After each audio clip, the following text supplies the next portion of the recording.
Good morning mga kamangan. Tayo po ngayon ay maghahanda ng ating almusal. Meron na po akong napritong itlog, hotdog, nilagang katuray, daing, naprito din po. Ngayon, magpe-prepare po tayo ng saging na saba para partner po nitong ating almusal. Ito po, tinanggal ko na po sa balat niya at hiniwa-hiwa ko lang po ito ng hati. Pahati lang po, pagkatapos ipiprito na natin. Ayan. Dahil ang pagkain na ito ay isa sa mga na-miss ko. Dahil sa Kuwait, ang ganitong klaseng saba, sobrang mahal.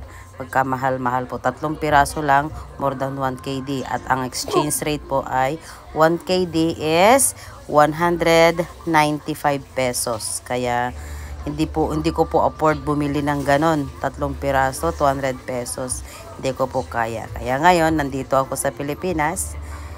Tirahin na natin to. Baka tirahin pa ng iba. Tara na po. Luto na po ang aking priniprito. Kain na po tayo. Ang ating almusal, nilagang katuray with soy sauce seasoning. Tapos, meron tayong hotdog, meron tayong saging na saba, at the same time, itlog with matching tutong. Kain na po!